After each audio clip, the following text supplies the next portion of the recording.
Neuroconciencia de Fundación AISE.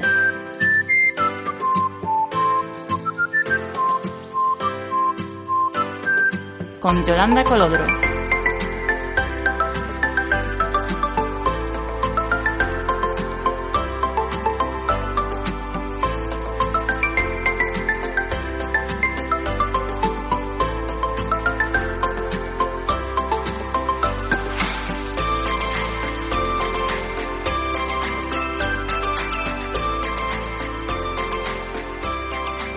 Buenas noches, bienvenida al capítulo número 42 de Neurofisioclub, el club de aquí del podcast de la Fundación AISE. Este es el tercer podcast ya de la tercera temporada, un podcast que nació un poco siguiendo a esos ciclos solidarios que habíamos empezado en la Fundación AISE y del que ahora también estamos justo inmersos. El capítulo de hoy va un poco sobre distonía, aprovechando que el próximo seminario, la próxima charla que vamos a hacer para el ciclo Neuroconciencia, pues la damos Manuel y yo, que vamos a estar esta noche aquí haciendo un poco de pimpinela. Y bueno, es un seminario que irá sobre distonía, haremos un acercamiento entre la fisiología y el mundo clínico, ¿no? En este trastorno del movimiento que, bueno, que es un poco difícil de definir, ahora lo iremos viendo. Y bueno, pues queríamos que sirviera un poco de antesala también al seminario. Ya sabéis que en la Fundación todo el dinero que recogemos con estos seminarios del ciclo damos becas de tratamiento, ayudamos a personas que no se lo pueden permitir el tratamiento del daño neurológico a acceder al tratamiento, con lo cual os animamos pues que os apuntéis, hagáis vuestro donativo y participéis tanto en el online como también en el presencial. Así que nada, de momento estamos por aquí Manuel, Juan, que va a estar por ahí en la sombra, y yo. Os doy la bienvenida y bienvenido, Manuel, ¿qué tal va? Bueno, Yolanda, muy buena tarde, noche ya rara, porque con esto, con el cambio de hora, yo creo que todavía vamos a tardar un par de días en acostumbrarnos a que sea ya de noche tan pronto, y estamos, yo creo que un poco todos con los neurotransmisores un poco trastocados. Yo lo primero que quería, aparte, antes de iniciar un poco este capítulo y hablar un poquillo de la temática, yo también quería agradecer la gran acogida que ha tenido justo el capítulo anterior, el capítulo de Boba, en el que hablábamos de la revisión de Tevelde, analizando un poco esa eficacia del concepto Boba o de la neurodevelopmental therapy en pediatría. Y la verdad es que no lleva ni 7 días fuera al aire y ya tenemos pues más de casi 800 visitas en YouTube y muchísimas más en todas las plataformas de podcasting. Así que nada, agradecer muchísimo a todo el mundo que lo está escuchando. Agradecer de nuevo a la CEFIT y en concreto a Lourdes y a Teresa, que se vinieron un ratillo con nosotros y estuvieron aquí hablando y analizando lo que les parecía el artículo. Y yo la verdad es que os animo a todos los que no lo habéis escuchado todavía a que os paséis, porque yo creo que quedó un capítulo muy interesante y sobre todo muy entretenido. Y nada, el capítulo de hoy, pues como tú bien comentas, lo primero, animar a todo el mundo que se pase por la web de aise.co, que se pueden inscribir en nuestro seminario si llegan antes del 12 de noviembre, tanto en el presencial, que lo vamos a hacer en el Hospital Clínico San Cecilio de aquí de Granada, o si quieren hacerlo por modalidad online, también está ahí todo completamente descrito. Y si vienen un poquillo más tarde y escuchan este capítulo y una vez que ya han pasado la charla y lo quieren aún así escuchar, pues que nos escriban un correillo a la fundación y nosotros le pasamos las grabaciones, porque obviamente va a quedar grabado. Y como bien comenta, todo lo que se recaude va a ser para unas causas completamente solidarias y tan justificadas como es el acceso a tratamiento de personas que pues no se pueden permitir, que tienen algún tipo de patología neurológica. Y la temática, pues yo no sé si nace un poco, yo por mi parte nace un poco de desconocimiento, de querer aprender un poquillo de la temática, de desconocimiento. Yo creo que pasa un poquillo como el podcast, que nos vamos trayendo temas que nos interesan, pero que no tenemos muy estudiados y así como que nos obligamos un poco a estudiar. Yo creo que un poco con distonía pasa lo mismo. Y lo estábamos comentando esta mañana en la cocina, que conforme más vas leyendo de distonía, parece como que en vez de dar un poco de luz sobre el tema, parece que muchas veces se oscurece un poco más, porque la verdad que es un tema muy farragoso, sobre todo yo creo que a nivel terminológico y donde la clínica es tan compleja que es muy complejo de definir y de clasificar. No sé qué te parece a ti, Yolanda. Pues sí, la verdad es que es un término que nunca se ha descrito de una forma muy concreta y siempre ha generado problemática, pero yo creo que con este artículo que vamos a analizar, a mí por lo menos me ha quedado algo más claro. Aprovecho también para saludar a Juan, que está ahí en la oscuridad. No sé si andas por ahí, Juan, y quieres saludar. Nos están acompañando Juan y Mode por ahí. Mode ya sé que no va a saludar, pero por lo menos si tú, Juan, quieres... Yo no puedo hablar porque estoy secuestrado.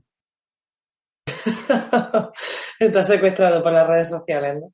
Bueno. No, me han secuestrado de un concepto que ya no puedo decir su nombre y me tienen por ahí. Estoy en paradero desconocido. Bueno, pues ya está. Pues cuando pidan por ti un rescate ya veremos si nos merece la pena. Yo creo que no me paga nadie, pero bueno, así que me parece que me voy a quedar aquí escondido. Y bueno, si veo que puedo salir de mi escondite en algún momento así que los pille, que estén entretenidos haciendo alguna cosa con los puntos clave o algo, yo salgo corriendo para allá, para la fundación.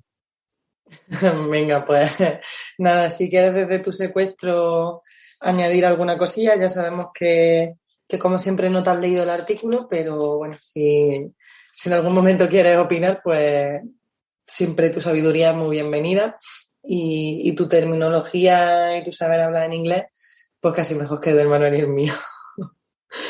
Bueno, Manuel, pues nada, como estamos de por ahí también, creo que ha comentado algo en pregunta y dice Mode que paga el rescate, también dice por ahí.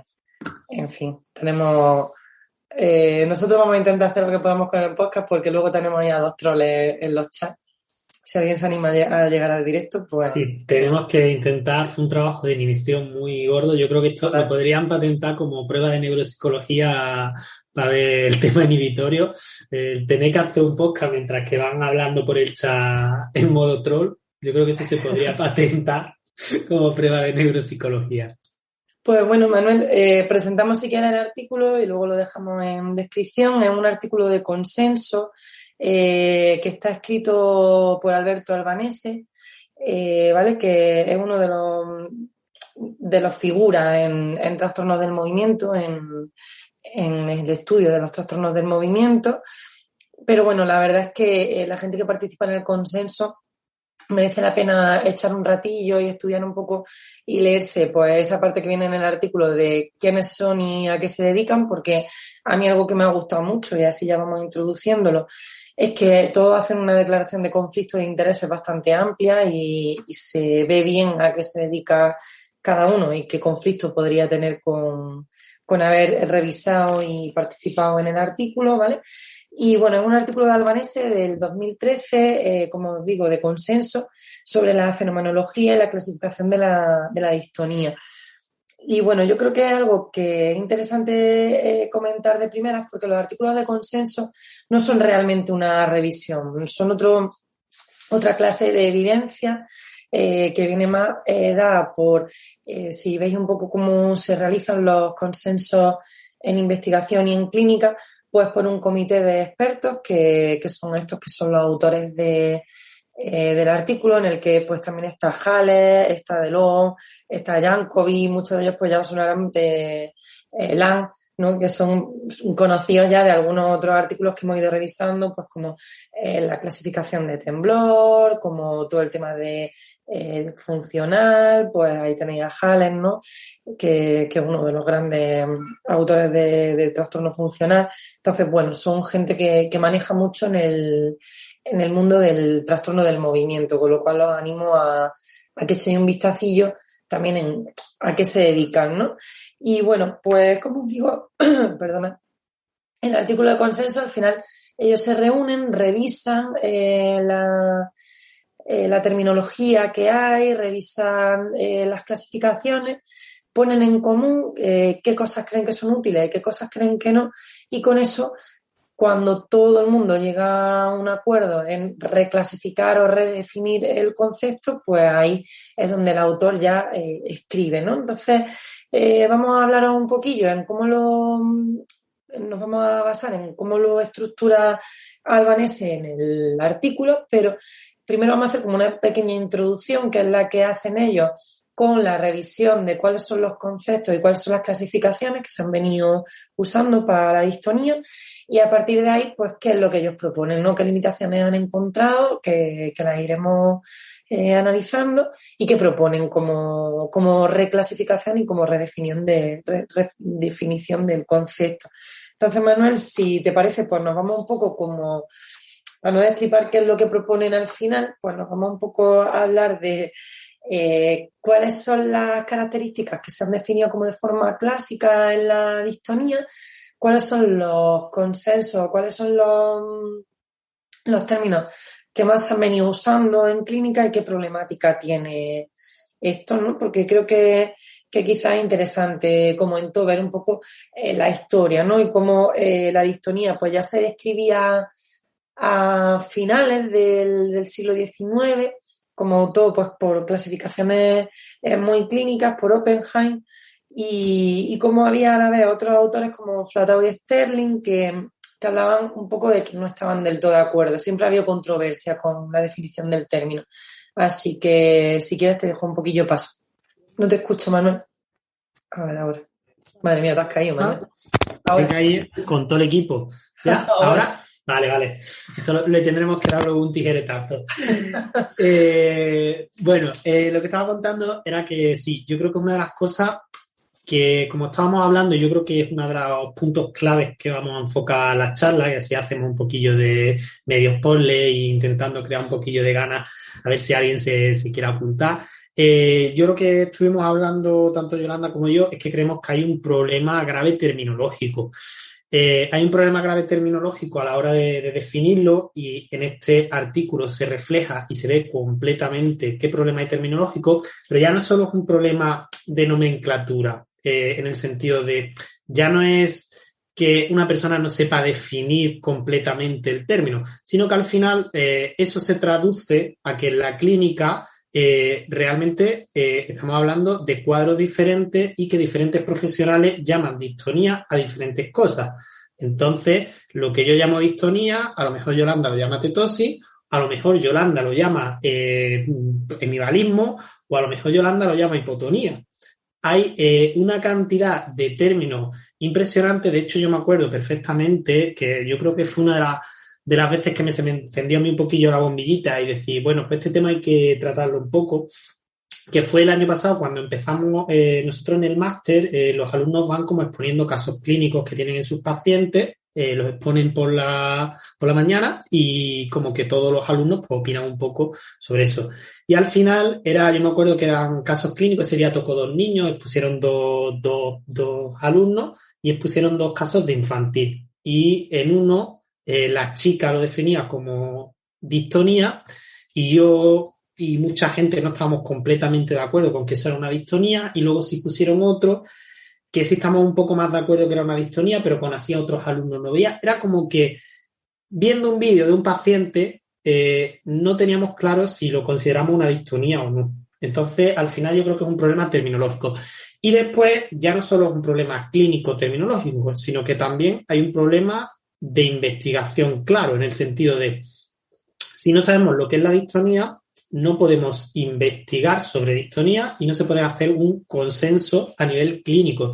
De hecho, ahora mismo que estamos preparando el tema de intervención dentro de las charlas, yo lo que le decía a Yolanda, digo, lo único que medianamente tiene como una guía de intervención son las distonías cervicales y las distonías a nivel de focales, a nivel de mano. La típica distonía del escritor, que es lo único que hay algo escrito de intervención. ¿Por qué? Porque del resto es muy, muy complicado. De hecho, revisando el artículo de Nova, el de el estado de evidencia de los semáforos en el PCI, una de las principales críticas que ella pone es que posiblemente la distonía esté infradiagnosticada, entre comillas, y por tanto es imposible, si nosotros en los informes o en los propios estudios no ponemos que es una distonía porque realmente entre nosotros estamos hablando de cosas diferentes y no nos terminamos de poner de acuerdo, pues tenemos ahí una problemática bastante grave. Sí es verdad que tirando un poquillo de lo que comenta y la historia un poco que habla, ya había, pues a principios del siglo XX, ya hay como los primeros datos de definiciones de distonía, que has comentado el autor de Oppenheim, que este autor, sobre todo, el rasgo clave que le daba era que el músculo a veces parecía que era hipotónico y otras veces se quedaba como fijo en posturas tónicas. Y era como lo que más le llamaba la atención. Que podríamos decir que la característica clínica que más le llamaba la atención era esa fluctuación del tono. Ese tono que muchas veces parecía que estaba flácido, que estaba hipotónico, que él lo definía como hipotónico, y que en otras ocasiones pues parecía que estaba como fijo en posiciones tónicas. Eso era lo que le llamó la atención. Y un poco en esta misma época estaban otros autores, que lo ha comentado Yolanda, lo tengo por aquí, Flatow y Sterling, ¿vale? Que no le parecía tan importante ese rasgo clínico y ellos definían la distonía desde las torsiones, desde que eran movimientos torsivos. Entonces, entre una cosa y otra, pues cada uno ha ido llamando distonía a diferentes términos. Y ya es verdad que lo tengo por aquí apuntado, 1984 se hizo el primer consenso, que es el que viene a actualizar este nuevo, en el que se intentó dar una definición medianamente unificada de distonía, que realmente es la definición que hasta prácticamente ahora, y yo creo que es la que más o menos he estudiado, aunque no sea la definición pura, pero más o menos las manifestaciones clínicas eran esas, que es contracción muscular sostenida que con frecuencia causan torsiones y movimientos repetitivos o posturas anormales, que es más o menos lo que nos han definido casi siempre. Una contracción muscular tónica, de ahí el término distonía, una muscular tónica que normalmente se fijaba en posiciones finales de rango, que tenía un componente de torsión y que provocaba como unos movimientos repetitivos y unas posturas, por esos movimientos tónicos, bastante anómalas. No sé si Yolanda, si está disponible, ¿qué tal? No, creo que sí, ahora mismo... No, pero sigo ¿Sí? por aquí. Vale, no, digo, por escucharte un poquillo... ¿Qué opinas de este concepto? Si no sigo yo, no tengo problema. No, sí, puedo seguir. Sí, de hecho a mí lo que me llamaba mucho la atención es como una definición, una descripción que viene de finales del siglo XIX, ¿no? La de Oppenheim que tú estabas diciendo, sí. Que ya fue el que le puso ese nombre de distonía, ¿no? Y le ponía el distonía musculorum deformans, ¿no? Decía, era como... que ya hablaba de esos cambios de tono entre una musculatura y otra y esas fluctuaciones, que es una característica que se mantiene hasta día de hoy. Y bueno, y de la parte de Flatow, pues que sí que dieron un poco también el punto, que no lo hablaba tanto Oppenheim, de esos componentes torsivos, ¿no? De esos giros que son tan especiales en los cambios de movimiento de la distonía, ¿no? Como al final también se viene a definir mucho por ese cambio, ¿no? Hacia un patrón u otro, pero con una combinación en torsión, que es algo que no vemos tanto en otras entidades clínicas de alteración del tono, como puede ser, por ejemplo, la espasticidad o la rigidez, en las que no hay tanto componente torsional, no hay tanta mezcla de sinergias musculares, o la sinergia no es tan completa, dijéramos, ¿no? Sino que es más como una sinergia en bloque a flexión o extensión, pero con muchísimo menos componente torsional, que quizá a mí sea como siempre lo que me ha hecho saltar un poco esa chispilla, ¿no? De esa lucecita de, uy, esto es una distonía, ¿no? Porque tiene ese componente de torsión, que no hay que quitarle como tanto la razón a los segundos autores, y que, si te fijas, pues en esa definición del 84, que es lo que tú dices, que es la que se ha estado usando hasta ahora, este artículo de consenso de hace prácticamente 10 años, que los autores pues han hecho una definición mucho más amplia y que animan a que los clínicos y los investigadores empiecen a usarla, pues porque recoge mejor todas las características que luego iremos viendo, pues mantienen, ¿no?, esa contracción que genera movimientos como en twist, ¿no?, en giro. Entonces yo creo que es interesante eso, cómo al final en el 84 se recogió como esas entidades clínicas que creo que a todos nos ha venido un poco, ¿no?, a la mente cuando las hemos visto, como más fluctuantes, como no tan de componente únicamente tónico, sino que tiene un componente también mucho más de movimiento, de cambio, y que también genera como esa bajada de tono que ya decía Oppenheim, y que también es muy clara, ¿no?, en pacientes que tienen distonía, como cuando la distonía para, esa musculatura se queda como muy de muñequita de trapo, ¿no? A mí, por ejemplo, cuando he trabajado con pequeñitos que tienen componente distónico, pues lo veo muy claro, como cuando la distonía no secuestra, ¿no?, porque me parece que a veces secuestra a los miembros, y es otra característica que ahora ya sí se recoge en el caso de como el movimiento voluntario, ¿no?, tira también arriba a la distonía, y es como que la distonía secuestra al miembro. Y bueno, hablaremos, ¿no, Manuel, en el curso del ciclo, pues como personas que tienen distonía te hablan un poco de esa sensación, ¿no?, de secuestro, intento tirar del músculo y el músculo no me hace caso, la distonía se lo lleva, ¿no? Entonces yo creo que esa mezcla llevó a una definición que clínicamente, como tú dices, estaba bastante dentro de lo que más o menos vemos, se dejaba algunas características, pero yo creo que el problema principal, y es lo que tú decías, es que es una es una definición, perdóname, como muy ambigua, que no permitía hacer un criterio de inclusión-exclusión muy claro de cara a hacer un estudio clínico, ¿no? Y que por eso al final estaba un poco como pelea, que lo dicen los autores al final, la clínica con la investigación, que era un gran problema. Es, a nivel clínico, más o menos te podemos decir cuáles son las características de un paciente distónico, sin embargo, eso no es fácil llevárselo a la evidencia, porque al final, como es algo tan fluctuante, algo tan variable, y eso forma parte de la fenomenología de la distonía, que es muy difícil meter unos criterios de inclusión-exclusión, o por lo menos era, ¿no? Yo creo que con esto sí que va a ser un poco más fácil que te definiera bien si estabas viendo una distonía o lo que los autores han venido a llamar pseudodistonías, ¿no?, que son cosas que se puedan parecer y que entrarían dentro de esa clasificación del 84, pero que verdaderamente pues no, sabemos que no son distonías a día de hoy. Lo que sí estaba muy bien definido, y como tú decías, y creo que es lo que marca que sí haya más evidencia, es las distonías focales y las distonías que tenían corte ocupacional. Son como la del escribiente que comentaba y bueno, y algunas otras que son específicas de tarea, ¿no?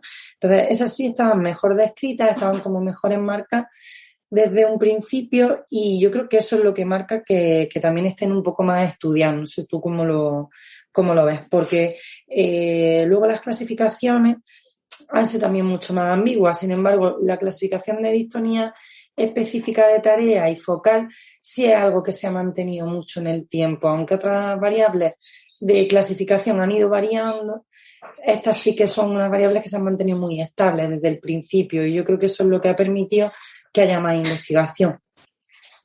Sí, yo creo que por la línea que comenta Yolanda, al final hemos estado hablando que ya el término distonía nos costaba tener una nomenclatura medianamente clara. Yo sí es verdad que si recuerdo un poco mi primera andanza por la distonía, pues yo siempre recordaré pues esos movimientos torsivos y esa postura medio fijada final de rango, que al final un poco más de la definición de los principios del siglo XX, que un poco más las actuales, que ya las actuales incluyen un poco más otros aspectos clínicos.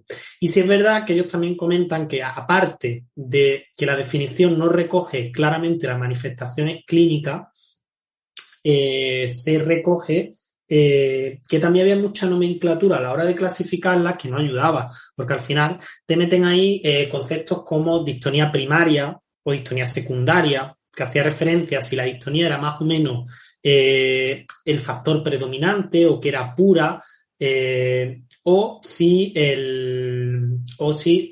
secundaria, si era, por ejemplo, por un daño secundario, un daño neurológico. Pero que muchas veces ya se empezaba a complicar. ¿Por qué? Porque había determinadas entidades clínicas que no se terminaba de saber si era primario o era secundario, si el primario solo se dejaba para componentes hereditarios. Luego había otro término que yo personalmente no lo había escuchado nunca, lo voy a revisar un segundillo. Heredodegenerativo. Heredodegenerativo. Que yo era una cosa que era algo degenerativo, pero que no fuera hereditario.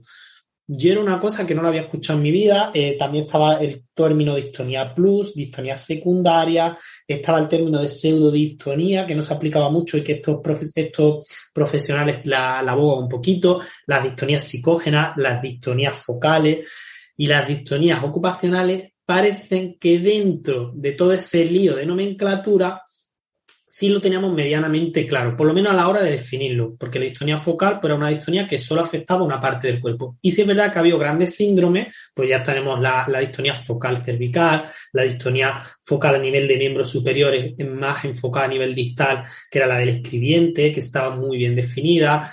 También hay una que afecta especialmente a los párpados, también con un nombre un poquillo común, blefaroespasmo. Blefaroespasmo, es que tenemos hoy nombres muy raros, pero que dentro de esos líos de nombre y líos de manifestaciones clínicas y líos de clasificaciones eran entidades clínicas que, como tenían una cierta homogeneidad, pues parecía que estaban mucho mejor definidas y se han mantenido esas definiciones un poco más. Y ahora se perfecciona un poco con la definición nueva que estos autores proponen y mucho más, yo creo que con la clasificación. Yo la verdad es que la clasificación en dos ejes que proponen me parecen bastante interesantes. Sobre todo por el trabajo que ellos hacen, que inician, que obviamente no pueden hacer, pero luego de intentar ir catalogando diferentes síndromes. Es decir, yo hago una clasificación en diferentes ejes, luego profundizar un pelín, ¿vale? Pero para adelantaros un poco este término, era como que, vale, yo tengo una clasificación y en base a las manifestaciones clínicas, pues tenía como 5 criterios a la hora de catalogar.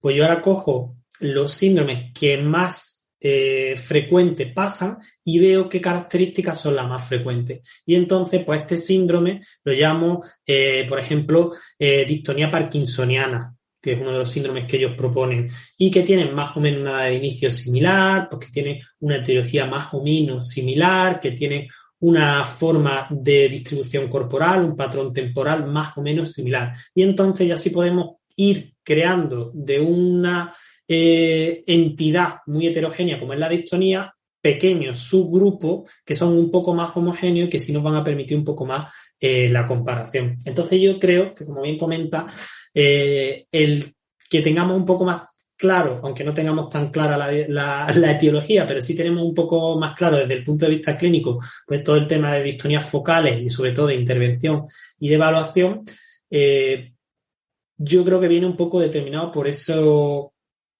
casi por ese encasillamiento un poco y por crear esos grupos un poco más homogéneos. Pues sí, porque como tú dices, hay términos que eran como muy liosos, lo que tú decías de primario, ¿no? Recuerdo cuando lo estaba leyendo que a veces, como tú decías, primario significaba pues eso, que no sabíamos verdaderamente a qué enfermedad neurológica seguía, ¿no? No era por una distonía que hubiera seguido, pues, como generalmente conocemos, ¿no? A la distonía infantil a un daño anóxico, sino que aparecía primero el síndrome de distonía. Sin embargo, luego hay veces que también se nombra porque sea aislada, y había veces que primario significaba también aislado, y había otros autores que la llamaban aislado a una cosa y primario a otra. Entonces, claro, como tú dices, había tal lío de términos que ni los clínicos nos enterábamos ni al final tampoco los investigadores. Y con esa clasificación que se ha hecho, yo creo que sí que vamos a tener como más facilidad nosotros de saber encuadrar o saber reconocer distintos tipos de distonía, y luego también esa componente de la investigación, ¿no? Empezar a hacer grupos que se parezcan. Había otra forma de clasificar, que yo es verdad que la llevaba viendo en los últimos años, Manuel, y no sé a ti qué te parece, porque también le dan un poco jaretilla en el artículo, pero luego al final dicen que también podría ser como una especie de listado que pueda ser interesante, que es la clasificación de las DITs, como al final entidades clínicas, ¿no? Que se sabe pues su origen genético y que comparten alguna anomalía en algún gen en concreto, y que iban dando como terminología, ¿no? De la DIT1, que es de las más conocidas, la 5, la 6, la 11, y que han permitido también, pues en cierto modo, hacer modelos genéticos de distonía y poder estudiar un poquito más pues cambios, que será otra de las cosas que las que luego discutamos, que bueno, que a lo mejor no se ve un daño efectivamente macroestructural, pero sí que puede haber un daño en el funcionamiento del sistema nervioso que justifique la distonía, porque al final, luego lo comentamos si quieres, la distonía también ha tenido esa componente de sinetiología, funcional, psicógena, no sé cuánto, que ahora se está viendo que no es tanto así. A mí quizás pues algo que me gusta también mucho del artículo, y que creo que tiene que ver que Jankowicz y Hales estén por ahí también, es que los psicógenos ya empiezan a clasificarse como algo orgánico, como algo que tienen una etiología o una fenomenología más conocida, y que no se deja ahí como algo en el tintero. Entonces, esa clasificación de las DIT, pues bueno, no sé si tú la habías usado, Manuel, a nivel clínico, o te ha llegado alguien diagnosticado como tal, porque es verdad que, mira que a mí me gusta la distonía, pero solo lo he escuchado en ambientes como de estudio, no lo he escuchado en ambientes que no sean científicos. Pues mira, por parte, Yolanda, sí es verdad que el primero te voy a responder a la pregunta que no me has hecho, luego te respondo a la que me has hecho. Yo voy con mi orden concreto. Lo primero, sí es verdad que me ha parecido muy curioso lo del término de las distonías funcionales o las distonías psicógenas, que de hecho comentan los autores en un apartado que hubo como un gran debate a la hora de clasificarlo, ¿vale? Estaban dudando entre si clasificarlo como pseudodistonía, es decir, esos cuadros clínicos que se parecen a una distonía pero que tienen otra causa que se puede justificar y que por tanto ellos no considerarían distonías al uso o distonías reales en este sentido, o clasificarla como una distonía. Finalmente la han llegado a meter dentro de la clasificación de distonía, como veremos, y la meten como distonía secundaria. Secundaria, estoy ya utilizando la terminología antigua, para matarme. Como distonía adquirida, que es la clasificación nueva. Y después, respecto a la pregunta de las DIT, yo sí es verdad que tampoco lo he oído mucho en este sentido.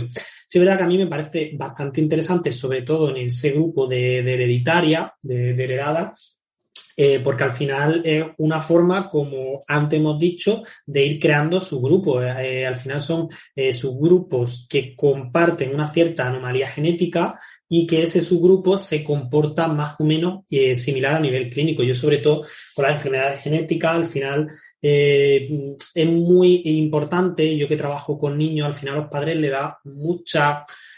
por lo menos, no voy a decir tranquilidad porque creo que no es la palabra, pero por lo menos le da un poco de seguridad tener un poco de conocimiento de la progresión y de la evolución temporal de la patología.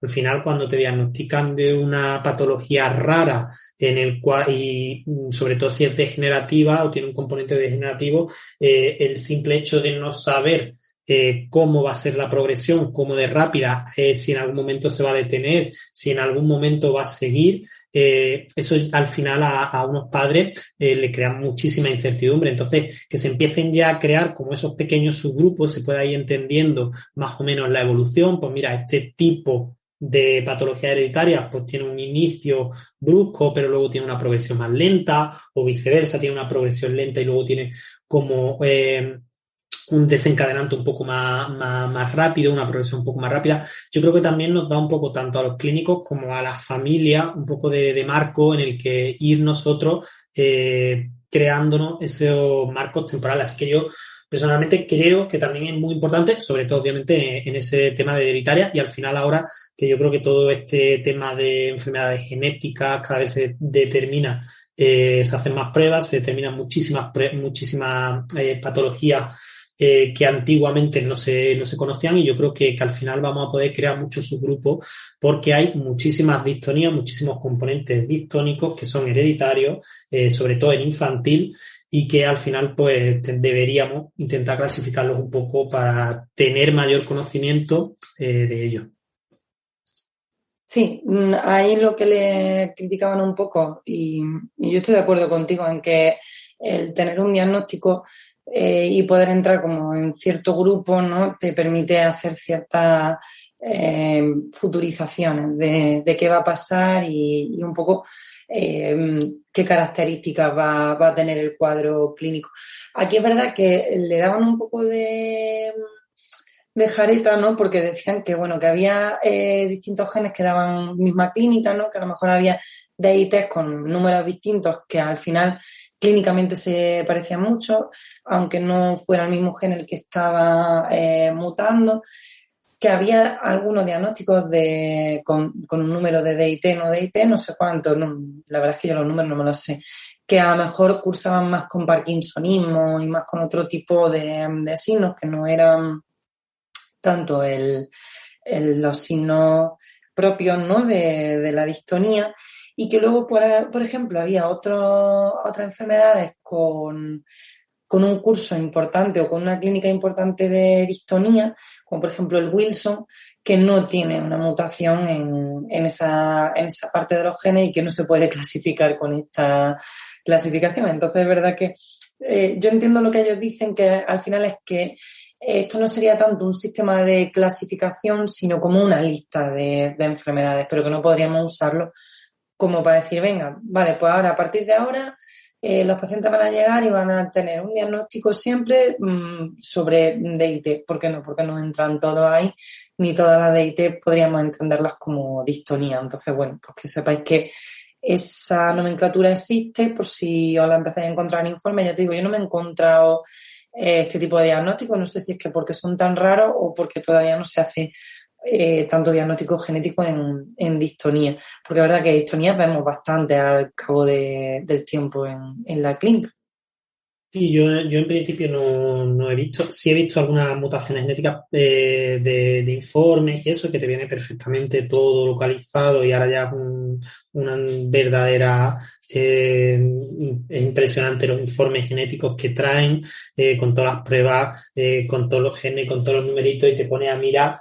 Dicen, madre mía, qué virguería hacen ya. Pero sí es verdad que yo en concreto en distonía no he tenido ninguna prueba genética. No he tenido la suerte. Casi todas las distonías que yo he visto son adquiridas, secundarias a lesiones hipóxicas. Entonces sí es verdad que en ese sentido creo yo que puede ser que por eso no lo haya visto, porque yo creo que a nivel genético sí se están ahora mismo, por lo menos los informes, detallando bastante. Sí, los informes que me han llegado de otros niños con otra clínica, sí vienen bastante detallados, vienen completamente todo descrito. Pues bueno, Manuel, una vez que hemos hecho ahí una introducción, yo creo que faltaría por decir que no hemos dicho todavía qué es la distonía.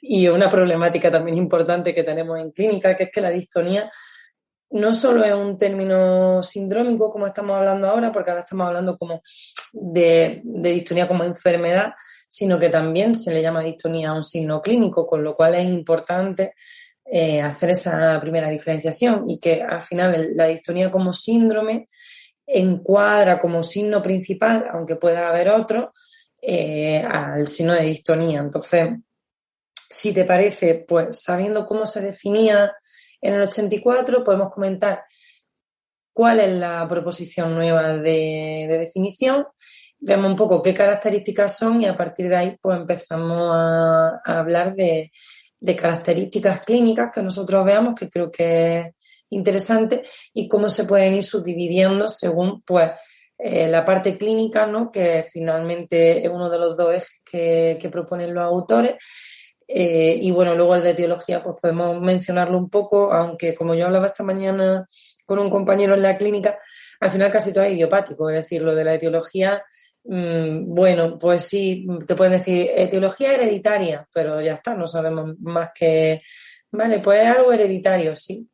Pues ahí nos vamos a quedar, excepto algunas etiologías muy claras, como la que tú comentas, ¿no? Como la adquiría, por ejemplo, después de un daño hipóxico en infancia, como ciertas acumulaciones de sustancias en ganglios basales y muy poquitas cosas así más concretas, el resto de etiologías siguen siendo bastante poco definidas. Entonces, si quieres, pues pasamos un poco a mencionar qué es la distonía y qué problemas hay con la definición anterior y por qué se propone una definición nueva, Manuel.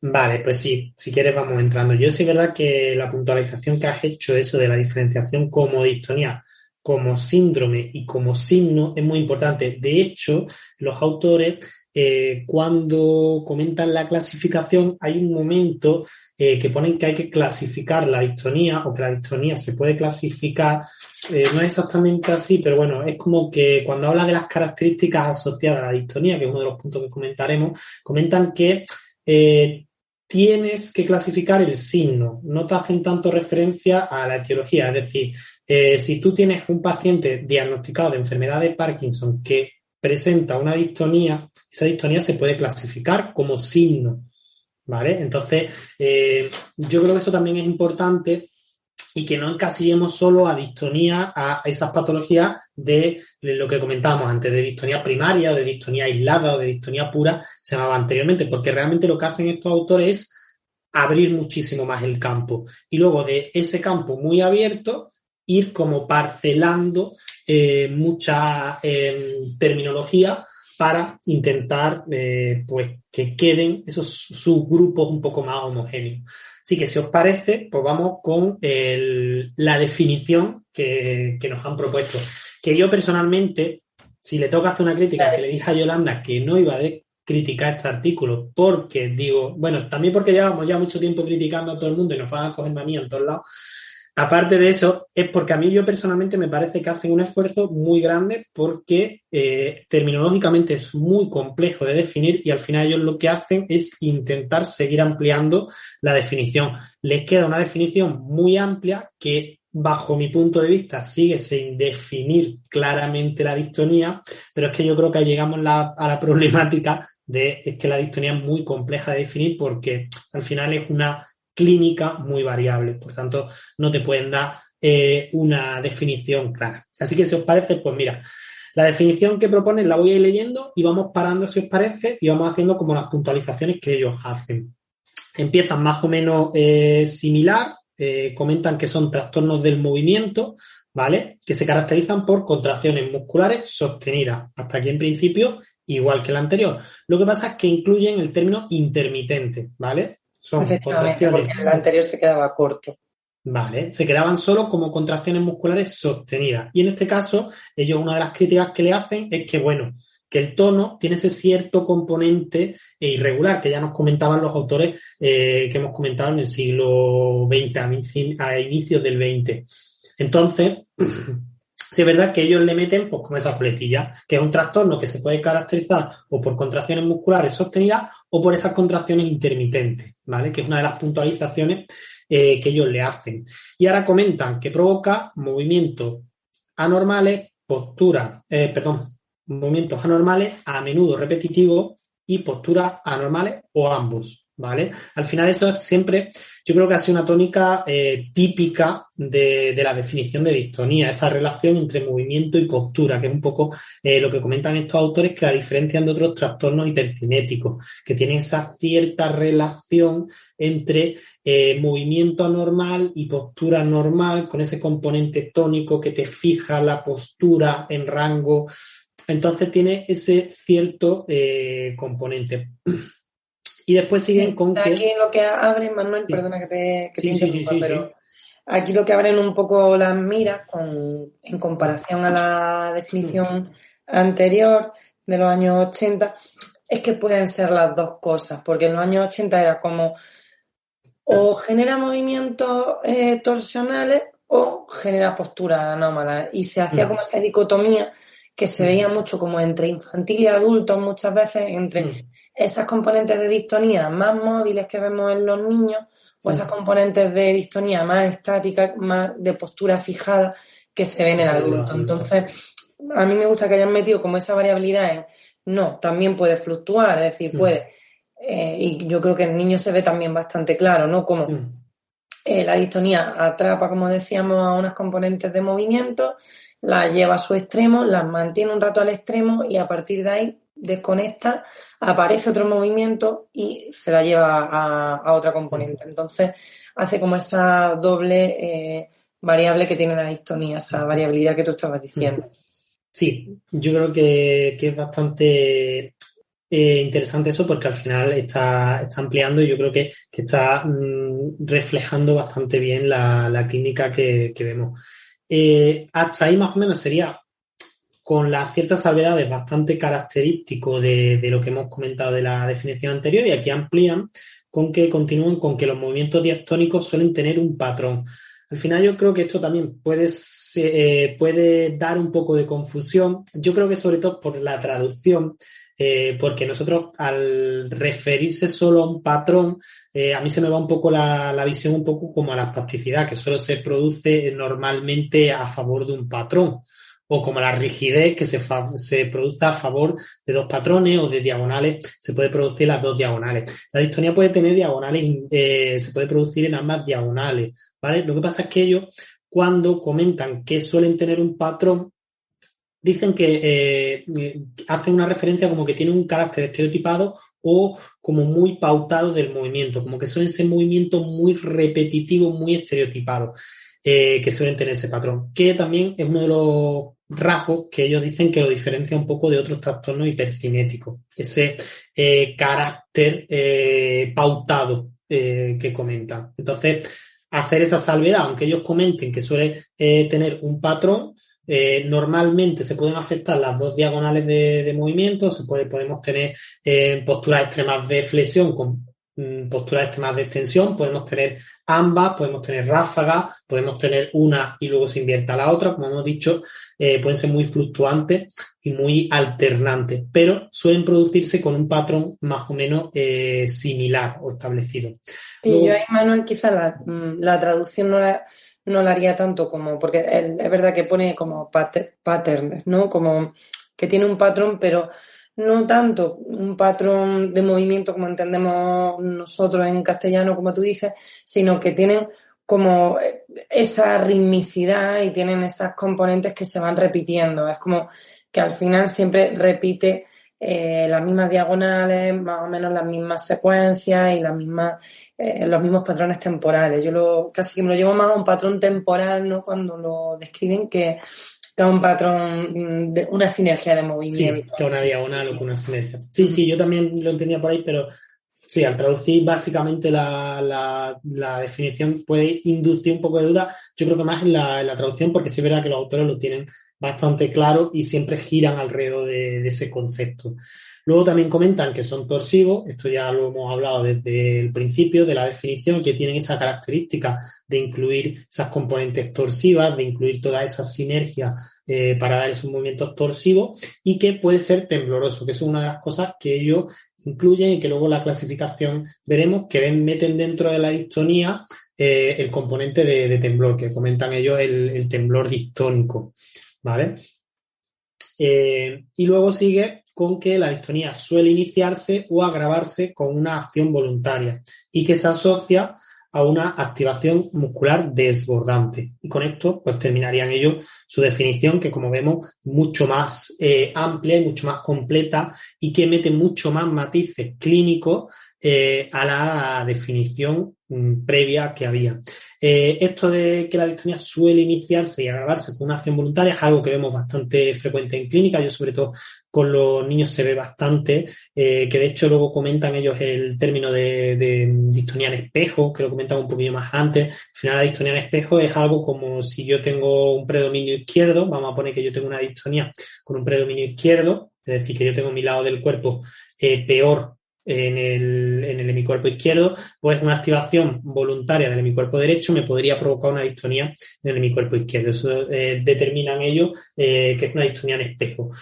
Pero también es verdad que cuando estamos en clínica solemos observar como que el paciente está más o menos tranquilo, más o menos con patrones controlados de movimiento, y en el momento que ellos intentan hacer una acción voluntaria con alguno de sus miembros es cuando ese patrón se desborda, esa activación muscular desbordante que comentan, y se ve todo ese patrón mucho más torsivo, mucho más tónico y mucho más fijo. Entonces, esto sí es verdad que algo en clínica se veía bastante y que no recogía las definiciones previas. No sé qué te parece a ti, Yolanda. Sí, a mí me gusta mucho porque engloba todas las características clínicas de las que nos damos cuenta cuando vemos pacientes, ¿no? Me gusta mucho que hayan hablado de esa componente de aparición, de cuándo aparece o cuándo se empeora, porque creo que es también bastante característico de la distonía, no es una alteración del tono al uso, no tiene muchas características de alteración del tono, pero también tiene mucho de trastorno del movimiento. De hecho, ellos ya lo clasifican más como un trastorno del movimiento que del tono, con lo cual también da mucho que pensar y que analizar ahí, ¿no? Y lo que sí me llama mucho la atención de esta definición es que, a diferencia de muchas otras definiciones que hay en neuro, por ejemplo, si te vas a la definición de espasticidad o te vas a otro tipo de definiciones de alteración del tono del movimiento, de alteraciones motoras en general, es que en ningún momento se habla ni de la fisiopatología ni de la localización de la lesión. Estamos acostumbrados a decir signo de Babinski, signo que refleja la alteración de la vía piramidal, patatín, patatán, que consiste en...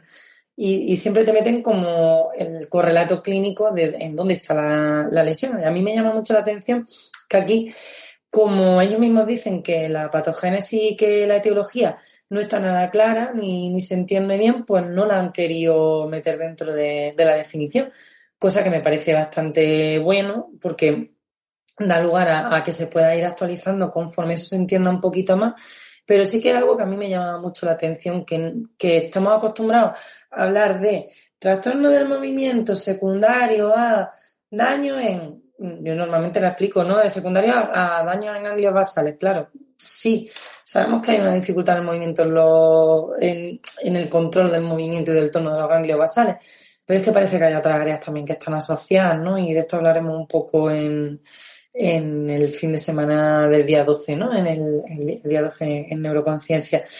Es verdad que la neurofisiología de la distonía, bueno, se saben cosas, hay hipótesis y demás, pero no está clara. Entonces es verdad que no meten ninguna componente que no sea la mera descripción clínica que se ve en los pacientes, y dejan un poco de lado tanto patogénesis como etiología y localización, yo creo que precisamente por esta problemática. Sí, al final yo creo que más o menos está claro que los ganglios basales juegan un papel bastante importante, bueno, en el desarrollo de distonía, en el caso de degeneración, o bien de una lesión adquirida, o bien una lesión hereditaria, o bien una degeneración. Se ve bastante claro que la problemática en ganglios basales es importante, pero como muy bien comentas, y al final desde una visión sistémica tiene toda la lógica del mundo, no se basa en una lesión de ganglios basales al uso, sino que hay muchísimo más estructuras implicadas, mucho más circuitos implicados, y existen muchísimas teorías, porque al final yo creo que hay mucha variabilidad y hay mucha fisiopatología detrás, y al final no puede ser exactamente lo mismo una distonía que se adquiere a los 5 minutos de vida, una distonía secundaria a un daño, a una isquemia, exactamente igual, en el mismo sitio, pero con 60 o 70 años de vida. Obviamente esos circuitos funcionan diferentes, esos movimientos van completamente diferentes, y ya no entramos en enfermedades degenerativas, hereditarias, o en enfermedades de otro tipo. Y además, como muy bien comenta Yolanda antes, de esto tenemos medianamente claro lo que está medio pasando, pero que la gran mayoría de distonías se catalogan como idiopáticas, es decir, que no sabemos la causa real. Entonces, yo lo veo también un acierto que hayan dicho, mira, vamos a irnos a lo que sabemos. Y lo que sabemos es que la distonía suele manifestarse con estas características clínicas y suele tener estos componentes, que muchas veces el componente es sí y no, porque nos comentan esto o ambas, esto o ambas, puede ser o sostenida o intermitente, es como un sí y no, pero al final es que realmente en las clínicas vemos mucha variabilidad clínica, valga la redundancia, de fenotipos de distonía. Entonces yo entiendo que ellos se hayan ido muy a la clínica porque al final tanto la definición como la clasificación que hacen es muy clínica, porque yo creo que es lo que medianamente podemos tener un poco más claro. Sí, como resumen de la definición, y así pues cualquiera que quiera hacer un diagnóstico de distonía, ¿no? en su paciente tenga como las ideas más básicas claras. Ya hemos visto que tiene que ser un trastorno del movimiento, que se va a caracterizar porque hay contracciones musculares bien mantenidas en el tiempo, bien intermitentes, que se llevan a movimientos torsivos, repetitivos e incluso temblorosos, los miembros principalmente, ya habéis visto, a componentes o bien más de movimiento o de postura o mezclando las dos, que ya habéis visto que tienen una variabilidad en cuanto a cantidad de tono y cantidad de movimiento que las distingue de otros trastornos del movimiento y otros trastornos del tono. Yo creo que viven ahí, la distonía vive entre el trastorno del movimiento y el del tono, es una híbrida, y que vaya a ver que se empeoran o se inician cuando aparece el movimiento voluntario. Esas serían como las características clásicas, por hacer una pequeña... un pequeño resumen antes de empezar a clasificar un poco la distonía. Si quieres, Manuel, pasamos a clasificación. Pues no, hemos pasado un poco por encima, pero si leéis el artículo que os lo dejaremos, pues veréis cómo se han ido clasificando y evolucionando las clasificaciones a lo largo del tiempo, pues dependiendo un poco también de quién hacía la clasificación y para qué le interesaba, si más para la clínica o más para la investigación. Y al final, en este consenso, lo que han hecho es dejar solo dos ejes de clasificación. Vamos a empezar con el primero, que quizás sea el que más nos interesa a nosotros porque nos dedicamos más al abordaje clínico, que son las características clínicas, valga la redundancia. Y han hecho como 5 apartadillos, o 4, porque en realidad dentro de uno de los apartadillos están los dos últimos, y vamos a ir, si quieres, como haciendo apartadillo 1, apartadillo 2, para que quede como un poquito más estructurado para el que lo escuche, y así os podáis ir haciendo una idea de, vale, dentro de esto, la distonía que tiene mi paciente, ¿qué cumpliría de estos criterios? Vale, y lo vamos haciendo así. Entonces, dentro de las características clínicas, que son las que vemos cómo se expresa la distonía, bueno, pues vamos a ver componentes que nos pueden ayudar tanto al manejo como al pronóstico, ¿no? Y a esas estrategias de tratamiento que luego podamos tener. Por ejemplo, así como una idea muy clara, pues no voy a tratar de igual forma y ni va a tener el mismo pronóstico funcional una persona que tiene una distonía que se centra en un segmento a el que tiene una distonía que le genera estos movimientos, estas alteraciones del movimiento en todo el cuerpo. Es evidente, ¿no? Parece perogrullada del día, pero creo que es interesante. Y bueno, yendo a las características clínicas, si quieres, empezamos por la primera que ellos definen, que es la edad en la que aparece, ¿no? El cuadro distónico. Y si quieres, Manuel, ahora haces tú un poquito como las diferenciaciones, pero a mí sí me gustaría hablar un poco de algo que me parece muy curioso, que es que de forma clásica se hace una diferenciación entre distonía en la edad adulta y distonía en la infancia. Pero la edad justo de corte, y ahora yo entiendo por qué a lo mejor te decimos ciertas cosas, Manuel, en la fundación, es los 26 años. Entonces, ¿qué te parece a ti que justo hayas pasado a la adultez? Ya llevo un par de años, ya llevo un par de años que si hubiese desarrollado distonía, se me hubiese catalogado como distonía en la adultez. Ahora mismo estoy en la de adulto joven, en la nueva clasificación que ahora la definimos. Pero sí es verdad que antiguamente solo ellos proponen por edad de inicio 5 grupos y antiguamente se describían exclusivamente 2 grupos, o infantil o o en edad adulta y a partir de los 26 años. Esto yo creo que me estoy repitiendo hoy mucho, pero creo que es que al final la clasificación antigua nos creaba muchos grupos que no son comparables. Al final tú no puedes comparar, no, distonía infantil, no puedes catalogar de igual manera, y la distonía no va a tener nada que ver.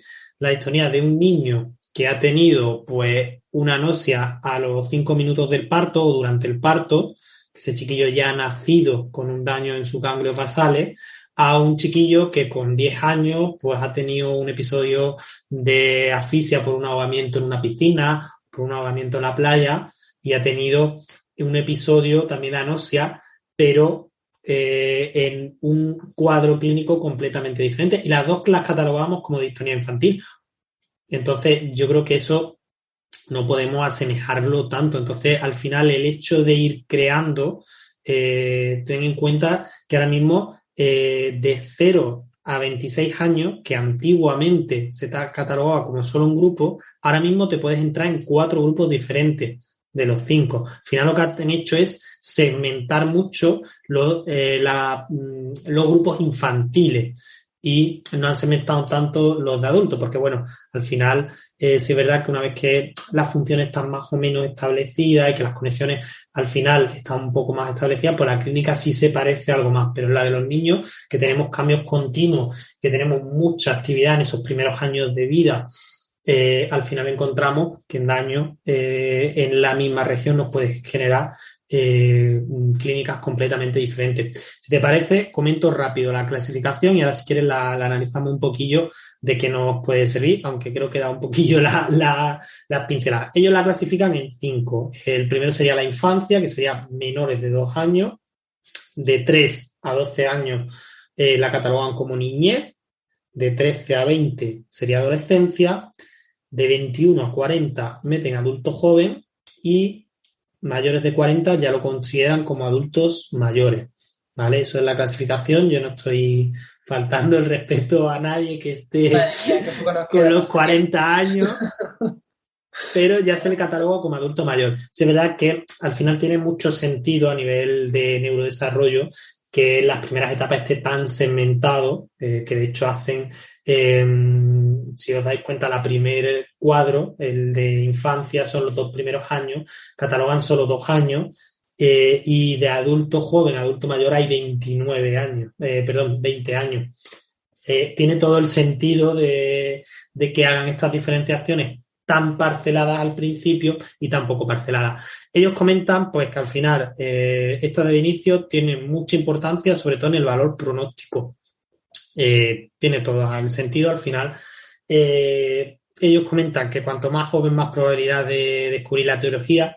Yo creo que al final es por tiempo simplemente, es una cuestión de tiempo. Al final una persona con 80 años, si le diagnostica una distonía, pues tiene menos probabilidades, sobre todo si es algo raro, genético o que tiene que ver con mutaciones, mucho más raro que se la diagnostiquen que cuando un niño que es joven y tiene muchas más pruebas, mucho más adelanto de ciencias por delante hasta que se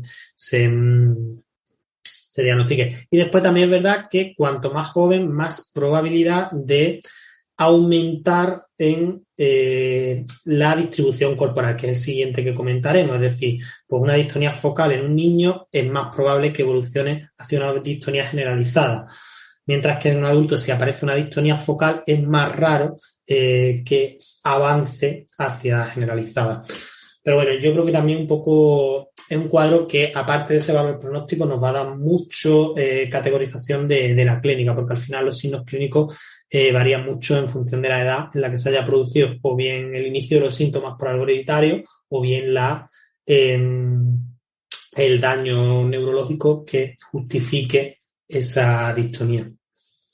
Sí, a mí me llamaba mucho la atención también ese valor diagnóstico, ¿no? Como al final cuando aparece una distonía en ciertos rangos de edad en la infancia, ya puedes sospechar más entre que el cuadro sea adquirido, sea genético y demás. Entonces, a mí me gustó mucho que lo clasifiquen así, que te lo justifiquen, ¿no? Con que al final ayuda mucho al diagnóstico saber más o menos en qué ha aparecido. Pues no, lo que hablaban, no es igual que aparezca la distonía muy, muy tempranamente, que además ya sabes que ese valor pronóstico está siendo mucho más complejo, a que aparezca en la edad adulto joven, ¿no? Que ya vienen a ser otro tipo de cuadros distintos, o que aparezcan en los adultos más mayores, los que esa componente ambiental que hay también, que parece que tiene que ver con el desarrollo de la distonía, pues ha hecho más sus efectos, ¿no? Y ha permitido que ciertos genes empiecen a sobreexpresarse, o edades que sabemos que están en los rangos de las distonías más de tipo funcional. Al final, yo creo que es interesante y que da como esa su clasificación que nos va a permitir luego irnos también un poco a por dónde te puede salir, ¿no? El paciente, con cuál voy a tener que tener más cuidado, porque a nivel funcional se me va a poder ir más de las manos. Y bueno, pues ya que estás con la distribución, si quieres pasamos al segundo punto que ellos meten en la clasificación, que es la distribución que tiene, ¿no? Como qué áreas del cuerpo son las que están siendo afectadas, y si eso al final tiene también como una distribución temporal en cuanto a que los síntomas se diseminen o se repartan y se vayan expandiendo por el cuerpo, ¿no? Esto también tiene mucho valor de diagnóstico, por lo que tú hablabas, porque si yo veo a una persona que tiene una distonía en un hemicuerpo, ya me está empezando a hablar de que hay una área de ganglio basal o de otras áreas del sistema nervioso, porque como os digo, esto se está empezando a expandir por el sistema nervioso, se están viendo otras regiones implicadas, pero sí puedo esperarme como la mitad de un sistema nervioso, y eso también me da como cierto cuadro etiológico de qué zonas del sistema nervioso son las que parece que están dando la cara, o cómo si es generalizado, el pronóstico también es más complejo, ¿no? Y a nivel de función, pues la persona va a tener un pronóstico un poco más complicado que el que tiene una distonía, por ejemplo, focal. Entonces, a mí sí que me gusta mucho cómo las clasifican, y si quieres pues vamos nombrando términos.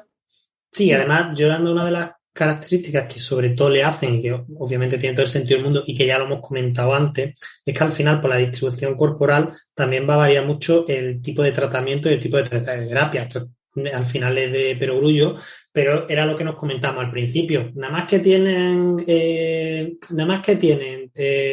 un tratamiento más o menos claro, que tampoco del todo, las distonías focales o las distonías segmentarias, que son las que afectan a menos parte del cuerpo. Al final ellos hacen una diferenciación muy clara. Si tú tienes una distonía focal, por ejemplo una distonía cervical, el tratamiento de elección es toxina botulínica. Es decir, tú tienes una distonía en una parte del cuerpo y lo que te hago es poner una toxina botulínica que tiene una acción local, porque es una inyección intramuscular, por tanto, solo para ese cuerpo. Mientras que en las distonías generalizadas, pues se tienen que ir a tratamientos mucho más sistémicos. Pues en el caso de distonía grande de distonía, pues te tienes que ir a operaciones como ablaciones de diferentes partes de ganglios basales, o medicación que ya no puede ser de corte local, como era la toxina, sino que tiene que ser una medicación un poco más generalizada, tiene que ser una medicación sistémica. Entonces esto también tiene muchísimo sentido a la hora del tratamiento, en este caso lo que explicaba el médico, porque al final es lo que está más desarrollado, pero claro, no es lo mismo que nosotros tengamos que hacer una intervención focal, porque la distonía sea focal, a que tengamos una distonía generalizada que afecta a todo el cuerpo y por tanto el abordaje sea muy diferente. Al final ellos lo que hacen es dividir el cuerpo en varias regiones corporales, hacen craneal superior, craneal inferior, cervical, faringea, que a mí esto laringe, perdón, que me ha parecido bastante curioso, tronco, los miembros superiores y los miembros inferiores. Y al final, en función de las regiones que estén afectadas y la distancia que haya, si son contiguas o no son continuas, la van categorizando de una cosa o de otra. Pues entonces, tenemos 5. La focal, porque solo afecta a una región. Por ejemplo, la distonía cervical. Pero fíjate, la cervical es muy curioso porque es la única focal, que quería comentarlo yo contigo, que coge al cuello y al hombro.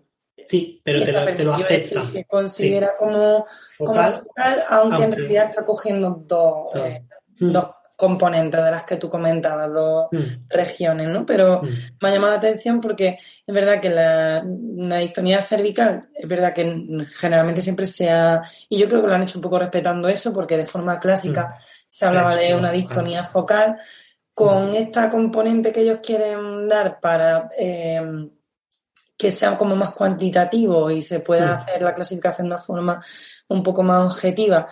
Se les escapaba de las manos la distonía cervical, porque pilla también al hombro. Si habéis visto las distonías cervicales, pues ya sabéis que al pillar esternocleido, trapecio principalmente, al final hace un acercamiento al hombro, ¿no? Y pilla también a la musculatura que eleva el muñón del hombro, en fin, que al final pillaba dos segmentos, pero por mantener esa clasificación, yo creo, clásica, y no sacar ahora de ahí a la distonía cervical, la metió como una distonía focal también. Sí, al final esa sería un ejemplo, la distonía cervical, la distonía del escribiente o que sobre todo a nivel de miembro superior a nivel distal también solo afecta a una de las regiones, o el blefaroespasmo. Blefaroespasmo, Manuel, está fatal con esa palabra. Yo es que esa palabra, mira que la he leído 50 veces, pero es que es muy rara y no se me ha quedado. También sería una distonía, en este caso, focal. Si nos vamos a la siguiente por afectación, pues sería la segmentaria, que son dos o más regiones que están contiguas, ¿vale? Pues que te afecta craneal superior y craneal inferior, que te afecta craneal a nivel cervical, que te afecta a los dos miembros superiores, ¿vale? De aquí sacaríamos el tronco porque el tronco va como aparte. El tronco es cascarón de huevo y va un poquillo aparte. Si nos vamos a la siguiente, sería la multifocal, que serían dos o más regiones, pero que no están contiguas. Es decir, esto no lo he visto nunca, Manuel. Yo tampoco, pero bueno, ellos la han clasificado. Tengo el miembro superior izquierdo con el miembro inferior derecho, o tengo el craneal superior con un miembro superior. Yo la verdad es que tampoco lo tengo muy visto en clínica, pero bueno. A nivel clínico no la localizo. Cuando la catalogan es por algo. Sí, me imagino que sí, ya, desde luego. Cuando ellos la catalogan es por algo, que yo también, eso. Después la generalizada, que sería la siguiente, sería la cuarta, hace referencia a que afecta tronco y dos o más regiones, ¿vale? Que yo creo que esta personalmente es la que más he visto. Afectación de tronco con afectación de más regiones. De hecho, yo la mayoría que he visto afectan a todas las regiones en mayor o menor medida, ¿vale? Y esas son bastante típicas en población infantil. Y después tienen una hemidistonía, que yo esto no sé si tú lo has visto, Yolanda, pero yo tampoco. No. Yo esto no lo había visto nunca, una distonía que solo afecta a un hemicuerpo. No hace referencia a cuántas regiones, pero que sí que todas las regiones se encuentran como supeditadas a uno de los dos hemicuerpos. Y se puede ver como ese predominio, ¿no? Yo he visto predominio Sí, predominios tan claros. Y el hemicuerpo izquierdo está bastante peor que el derecho, pero que esté un hemicuerpo limpio y el otro no, yo no lo he visto tampoco en clínica. No, y de hecho, claro, tiene que tener varias regiones afectadas porque si no la catalogaría. Es decir, yo sí he visto una distonía a nivel del miembro superior derecho solo, pero claro, eso no se catalogaría como hemidistonía, se catalogaría como focales. Entonces estamos hablando que hay varias regiones afectadas, todas supeditadas al mismo hemicuerpo. De aquí sí es verdad que dicen que pues secundaria normalmente a daño isquémico a nivel de ganglios basales, como que hay una lesión isquémica en ganglios basales y tiene un hipofuncionamiento en los ganglios basales, mientras que los otros parece que no están afectados. Yo personalmente en clínica no lo he visto y bueno, ahí lo dejamos como clasificación y... Sí, quizás aquí de la clasificación también puntualizar que sí que han respetado la clasificación, o la definición por áreas que se venía haciendo ya previamente. Solo han metido la diferenciación que han creído oportuno que en las distonías generalizadas el punto clave, a ver si así también rescatamos a Juan, como la clave no es la afectación del tronco, es como son las únicas en las que el tronco estaría muy afectado, y luego la afectación de las piernas la ponen como algo condicional, como que tú la vas a definir como una distonía generalizada con o sin afectación de miembros inferiores.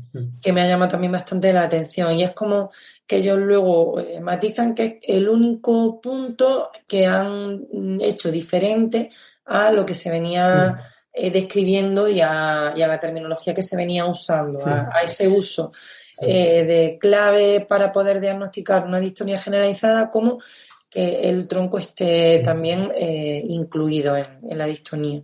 Y yo, desde mi completa ignorancia, que lo mismo estoy diciendo una barbaridad, a mí lo de la región corporal que se meta la laringe, además muy diferenciado de cervical y de craneal, que está ahí la laringe, fuera de tronco, de cervical, esté en concreto, me parece la verdad que bastante curioso. Desconozco completamente cómo son las distonías de laringe, no sé qué seguramente se haya visto una que es bastante famosa. Yo es que sí la conocía, y yo creo que la diferencian porque es verdad que generalmente no hay ninguna otra zona afectada. Esta persona sí que tiene laringe más cuello, que es que no me acuerdo cómo se llama, cuál es el nombre, pero es uno de los Roca, de si ves Masterchef. Hay un chef que es bastante famoso, que tiene una distonía laringea, porque a mí me llama mucho la atención, porque son muy características las disfonías.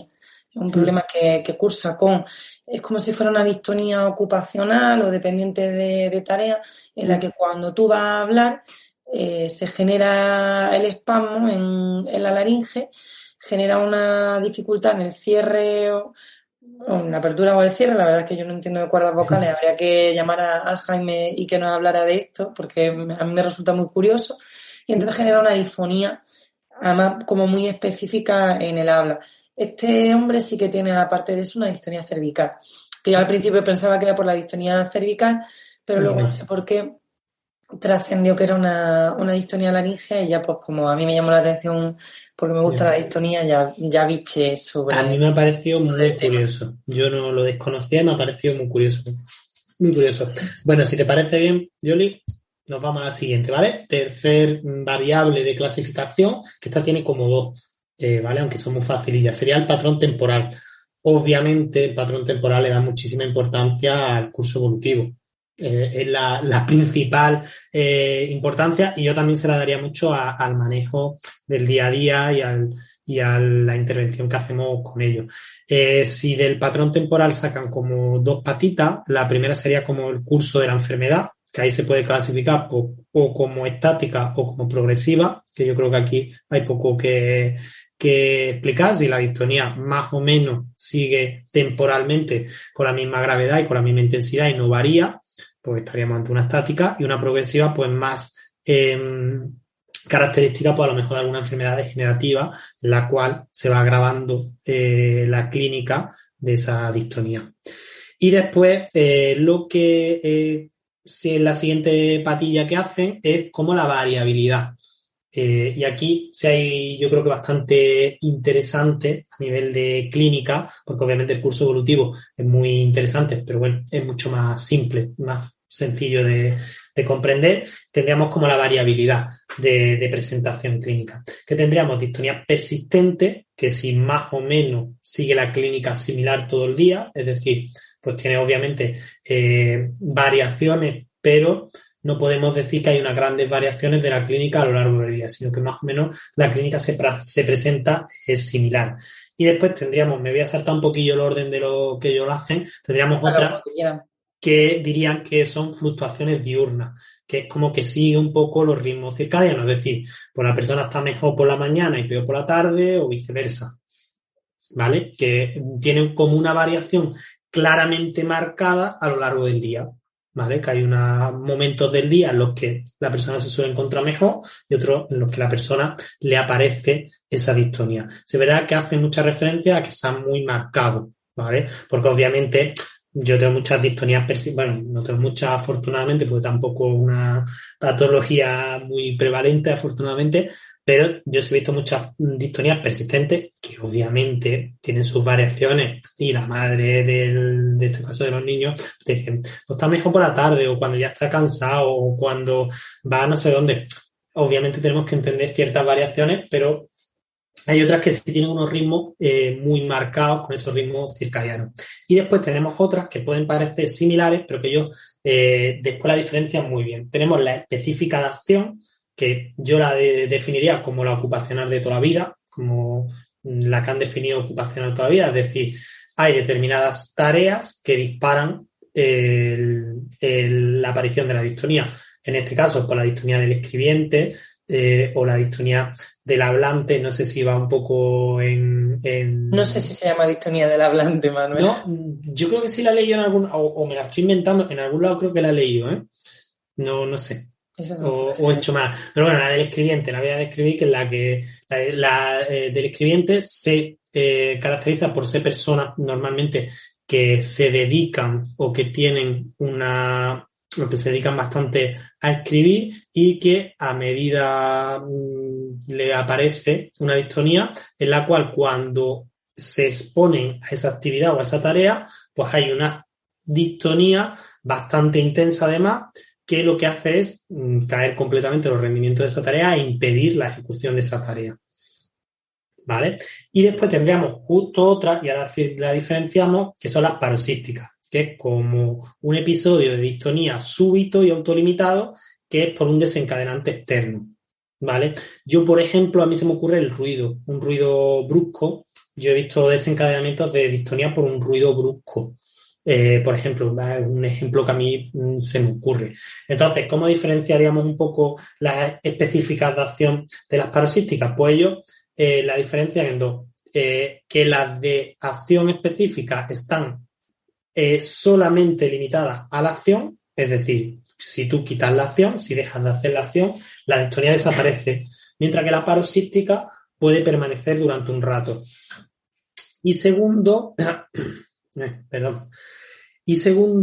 que en la específica de acción, siempre que a la persona se le expone a esa acción, aparece, mientras que la paroxística, el desencadenante puede o no puede desencadenar la distonía. Entonces estas serían como las variables un poco de aparición de las distonías. Sí, a mí me gustó mucho esa diferenciación clínica porque nos ayuda también a nosotros a saber a qué pacientes podemos exponer o no a ciertas tareas, porque sabes que en las distonías ocupacionales hay X movimientos que van a desencadenar la distonía y la van a desencadenar siempre. Sin embargo, una paroxística no. Entonces, a los que tienen paroxismo, que ahora ya sí se puede decir como un poco más... yo antes lo decía casi de cachondeo, pero ahora parece que sí que es hasta científico. Al que tiene paroxismo puede exponerlo a la tarea, porque no siempre va a desencadenar, ¿no?, el componente distónico. Sin embargo, al que tiene una distonía ocupacional es verdad que es muy difícil exponerlo, pero también es más fácil pararle la distonía, porque en el momento que dejes de exponerlo, deja de estar la distonía. Sin embargo, las paroxísticas, yo creo que a todos se nos viene a la cabeza, ¿no?, esas componentes también que tienen las distonías funcionales, ¿no?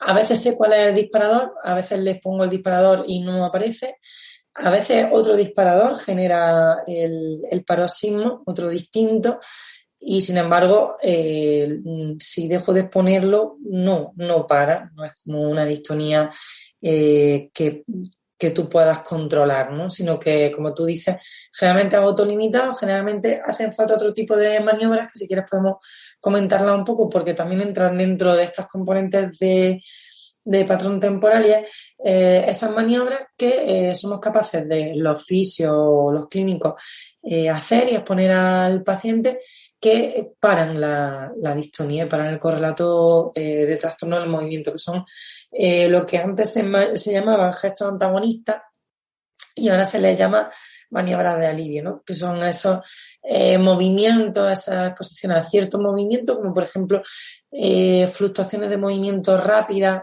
y muy axiales, la distonía más generalizada, o a los movimientos justo a favor del patrón de la distonía, ¿no? Porque algo que nos pasaba muchas veces a los clínicos es que decíamos, vale, pues tengo una persona que tiene una distonía hacia rotación interna, extensión de hombro y extensión de codo, con flexión de muñeca, pues voy a llevármela al patrón contrario y la distonía ahí no te deja ni la mate.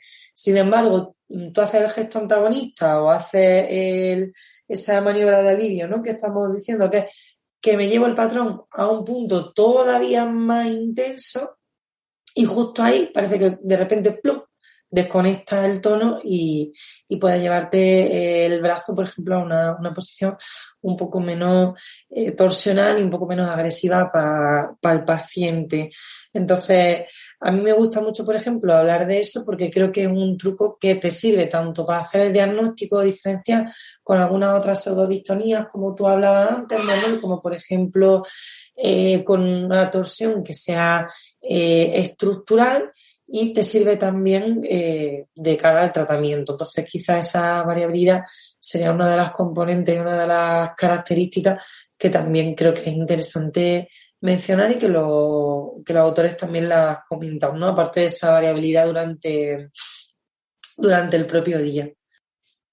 Sí, yo un poco como aporte, creo que un poco más empírico, creo que tendrá toda la base desde esas maniobras de alivio que comentan.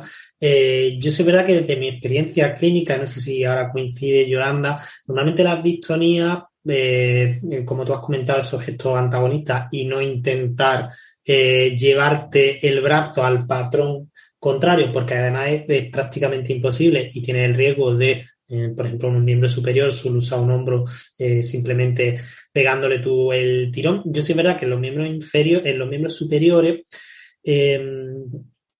normalmente tengo buena evolución, va bastante bien en el sentido de si quiero romper esa distonía, es romper el patrón más distal, sobre todo a nivel de muñeca, rompiendo un poco ese patrón distal de muñeca. Parecen que el resto de patrones, el resto de componentes de la sinergia se afloja un poco, mientras que en miembro superior, yo personalmente desde mi experiencia clínica, parece que el componente más proximal, sobre todo el de flexión de cadera y anteversión y retroversión pélvica, es el que tiene un poco más la llave, aunque muchas veces también se pueden hacer maniobras, por la típica maniobra de contracción a nivel de miembros inferiores en el que te lleva a nivel distal, también te desencadena, pero yo creo que también tiene un poco que ver porque la maniobra de contracción, si lo pensamos a nivel de miembros inferiores, pues si alguien no está puesto, además yo estoy haciendo aquí el gesto, pero claro, tengo que pensar que esto lo va a escuchar alguien sin verme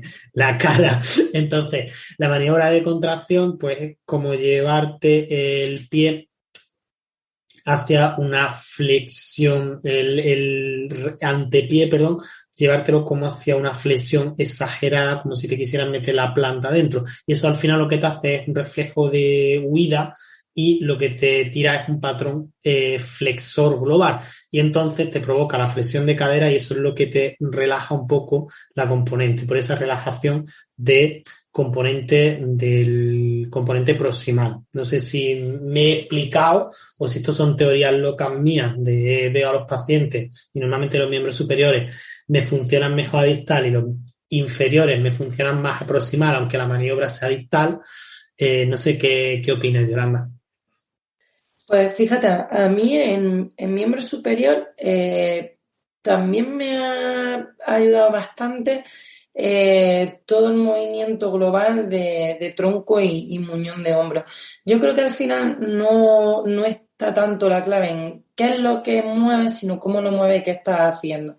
Porque cuando pensamos un poco en teorías, ¿no?, sobre qué es la distonía y qué hace el sistema nervioso lanzando esos patrones, pues si te vas a pensar en las teorías que hablan sobre la búsqueda sensitiva y nos vamos a teorías sensitivas, que al final son las que justifican también un poco estas maniobras que estamos hablando de, vale, el sistema nervioso parece que está lanzando patrones para intentar buscar como una información más intensa a nivel propioceptivo.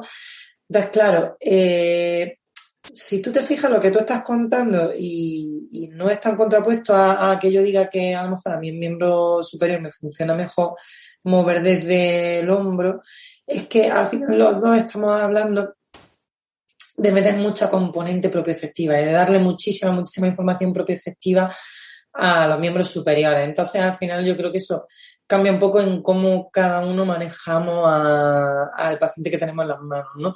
Y si tú al final consigues mucha información propioceptiva desde toda la muñeca, de 2 manos, está dándole al sistema lo que está buscando, que es mucha información propioceptiva de un segmento, con lo cual no necesita buscarlo y empieza a aflojar. Se hacen maniobras locas como decía nuestro compañero Nacho, y le da el menillo de AISE, el menillo loco de AISE, que lo coge al chiquillo, ¿no? Los que son más manejerillas, lo menea, le da menillo de hombro, menillo de cadera, no sé qué, no sé cuánto, de repente el niño parece que de estar en una pistótonos te cae a un muñeco de trapo, como que parece que lo has apagado al niño, le has apagado el botón del tono, ¿no? Entonces yo creo que no es tanto el de dónde maneja, sino verdaderamente qué tipo de información estás dando, ¿no? Y creo que como tú dices, la clave de esos gestos antagonistas que tú dices está en la esencia, ¿no? Y la esencia del gesto antagonista y del manejo es que le damos al sistema precisamente lo que está buscando, no vamos en contra de él, no vamos a romperle su estrategia, que es pues si seguimos con el brazo, me llevo el brazo a una posición totalmente extrema para tener las cápsulas articulares a punto de romperse y ahí notar verdaderamente un poco donde tengo el brazo de forma implícita, y entonces claro, llega el fisio de turno y le mete mucha información en la mano o mucha información en el hombro o mucha información en la cadera, y al final está alimentando al sistema de esa necesidad, ¿no? de información, ¿no? Yo creo que tiene mucha lógica lo que tú dices y que explica muy bien y une esa neurofisiología y esa forma de entender que a día de hoy tienen la hipótesis sensitiva de la distonía con la maniobra que clínicamente y empíricamente se ve que funciona, que es vale, pues te meto información de contracción y te meto información de... Por eso funciona también un poco cuando metes las vibraciones, cuando metes al niño en los vibroesfer y los vibro no sé cuánto marca registrada. En fin, yo creo que al final no es tanto qué máquina le ofrece al niño, sino saber por qué se la está ofreciendo y qué genera eso en el sistema. Así que sí, Manuel, yo estoy de acuerdo contigo y creo que eso forma también parte de las cosillas interesantes a analizar. Si quieres, nos vamos a las componentes asociadas, sí, a las características asociadas, y hablamos de esas diferenciaciones entre distonía aislada o las combinadas y la concurrencia de otros signos neurológicos, que son como los puntos 4 y 5, ¿no? De la parte clínica, porque llevamos aquí 1 hora y media nosotros hemos gustado hablando y igual es que nos escuche se le está haciendo largo. Entonces, si quieres, pues vamos a hacer esa diferenciación de otras características que se asocian a la clínica que nos pueden dar ideas de cómo va a ser el diagnóstico, cómo va a ser el pronóstico y qué tratamiento vamos a poder ofrecer a las personas que tienen distonía. Sí, ya yo creo que esta parte de la clasificación es mucho más simple porque no entra tanto en detalle, así que yo creo que aquí podemos correr un poquillo, no se le está haciendo bola a nadie este capítulo y al final no se quieran apuntar a la charla. Yo creo que lo que comentabas antes de llevarte un poco la neurofisiología a la clínica es bastante importante, al final busca un poquillo ese razonamiento de qué es lo que está buscando el sistema y yo con mi terapia es donde me lo intento llevar. De hecho, yo creo que va a ser un poquillo la base donde nos vamos a fundamentar nosotros en la charla a la hora de por lo menos hacer una propuesta de intervención, porque ya os digo yo que intervenciones basadas en evidencia hay bastante pocas, así que tendremos que tirar un poquillo de hipótesis de neurofisiología y de cómo se ha visto que determinados tratamientos parece que va un poquillo mejor. Así que, si os parece, terminamos ya la clasificación. Esto es bastante simple.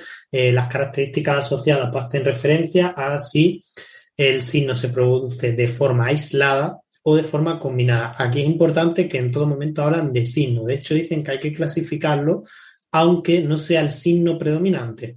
Y explico. De forma aislada, normalmente cuentan pues, que el signo motor pues, básicamente es distonía o distonía más temblor. Que temblor, si lo incluyen, dentro de esto. De hecho, dicen que es un temblor que se puede confundir mucho con un temblor esencial, que comparte mucho esas características del temblor esencial.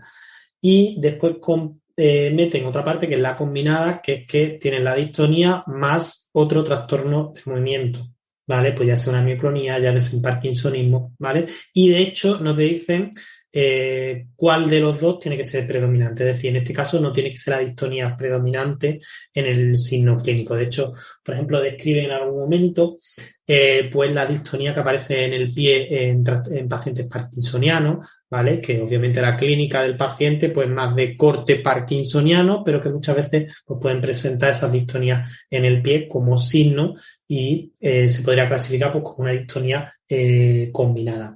Y después hablamos un poco de la comorbilidad con otras manifestaciones neurológicas o sistémicas, ¿vale? De hecho, neurológicas ponen ellos como ejemplo que algunas distonías pueden cursar con deterioro cognitivo, ¿vale? También con corte, que la verdad es que tiene bastante lógica porque más o menos pues son zonas estructurales que también comparten esa función. Al final, los daños gangliobasales desde no hace mucho, sí, ¿no? Que veo cuando estaba hablando de que hay comorbilidad también cognitiva, porque los ganglios basales... Sí, también tienen participan en ciertas funciones cognitivas y ciertas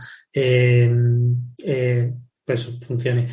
Y después también hablan de enfermedades sistémicas, pues como pueden ser las hepáticas, que yo sinceramente no lo conocía, pero que sí hay determinadas distonías genéticas que aparte de todo ese componente neurológico de distonía, pues también tienen una clínica de tipo hepática. Así que esa sería el eje clínico de la clasificación que ellos proponen, que serían como catalogar un poco el esto. Y por ejemplo, pues ellos han hecho varios ejemplos, que por ejemplo han puesto, pues que es muy típica una distonía infantil de tipo generalizada, es decir, la primera infantil de tipo generalizada con un patrón temporal un poco persistente, en lo que comentan, que suele ser aislada, que no tiene otras características asociadas y que suele ser de etiología genética. Y aquí se ve más o menos como unen las dos ejes de la clasificación y hacen como un fenotipo de un síndrome que más o menos es frecuente verlo y cómo le dan cada una de las características que es más frecuente observarse. De lo que has comentado, Manuel, sí matizar que ellos hablan todo el rato cuando hablan de las distonías aisladas o las combinadas, hablan todo el rato de fenomenología, de qué signos aparecen, no tanto del diagnóstico, como tú dices, etiológico. Así pues hablan un poco de que aquí ya dejaríamos a un lado esa terminología que hemos criticado al principio, que criticaban ellos al principio, de primaria, secundaria, distonía plus, para arriba y para abajo, heredodegenerativa, como bien te enfadabas tú, sino que simplemente hablando de si la distonía es aislada o está combinada con otros signos motores, pues ya tenemos mucha información sobre las características asociadas, pero no se van a nada etiológico ni a nada de diagnóstico, sino que se van a algo como mucho más puramente clínico. Y luego, como decías tú, de características orgánicas, lo de las características de la degeneración hepática, que son típicas de la enfermedad de Wilson, pero es que al final también tenemos que pensar que hay ciertas distonías que tienen que ver con fallos, por ejemplo, en la cadena metabólica, ¿no?